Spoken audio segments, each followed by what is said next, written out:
प्यारे बच्चों, आप सबका परिणाम सीबीएसई का आ चुका है।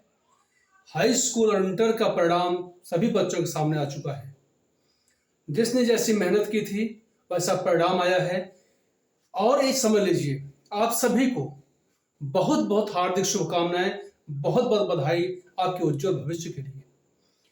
बेटा इसे ध्यान रखना, आप लोग, अगर किसी का बहुत अच्छा नंबर आया है, ये उस बच्चे की बहुत बड़ी काबिलियत है, उसको बहुत बहुत बधाइयां हैं।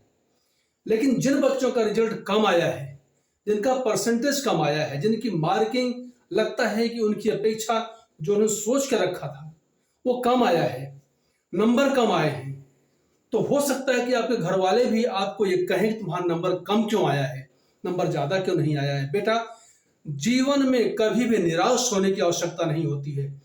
ये नंबर, ये मार्क, ये मार्किंग आपके व्यक्तित्व को, आपके विचार को, आपकी महत्वाकांक्षा को कम नहीं कर सकते हैं। ये ध्यान रखिए, बहुत बड़े काम करने वाले लोग बहुत संघर्षशील होते हैं, सतत परिश्रमी होते हैं, परिश्रम करते ही जाते हैं। आपका मार्क कम आया है, कोई बात नहीं, अपनी कमियों का अवलोकन करिए। प्रकृति ने अगर हमको कहीं पर भी थोड़ा सा नीचे करने की कोशिश की है, बेटा ये ध्यान रखना कि उसने हमारे लिए कहीं कोई बहुत अच्छी चीज सोच कर रखी है। आपको तपने के, घिसने की आवश्यकता है। आप अपने को और तपाइए और घिसाइए, अवसाद में कतई मत जाइए।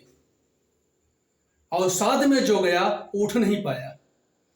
और जो व्यक्ति अपने इन मार्ग को लेकर के दुखी नहीं हुआ, उसने बहुत कमाल किया। जिस समय मैं परीक्षा की तैयारी कर रहा था, सिविल सर्विसेज तैयारी कर रहा था, बिहार के एक नवयुवक ने उस समय पूरे भारत में आईएएस में प्रथम रैंक लेकर के आए थे। और वो through out high school, intermediate और ग्रेजुएशन में थ्रू आउट थर्ड डिविजनर थे। फर्स्ट डिविजनर नहीं थे, सेकंड डिविजनर भी नहीं थे, but he got first rank in IAS examination which is called the toughest examination in the world। आप ये सोचिए, हौसले को बनाकर रखो बेटा। एक चीज जरूर करना, अपनी कमियों को ध्यान देना, अपने लिखावट को ध्यान देना। आपको जो कंटेंट नहीं समझ में आ रहे हैं उनको फिर से समझने की कोशिश करना। समय आपके हाथ में है, समय बिल्कुल नहीं गया हुआ है, लेकिन अब समय निकल जाएगा। अगर आप चूक गए तो समय निकल जाएगा। गिरते हैं सहसवार ही मैदान जंग में। जो व्यक्ति युद्ध में लड़ता है वही गिरता भी है। और गिर कर उठना, उठ करके लड़ना, अपनी स्ट्रेटजी पर विचार करना बहुत आवश्यक है।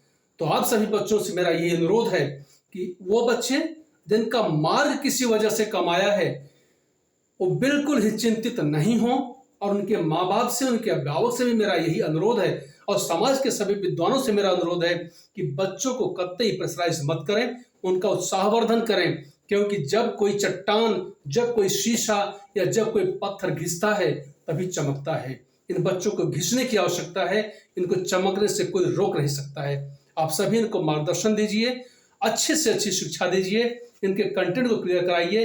ये बच्चे निश्चित ही हमारा, आपका सम्मान करेंगे, सम्मान ऊंचा करेंगे, समाज का काम करेंगे, राष्ट्र का काम करेंगे।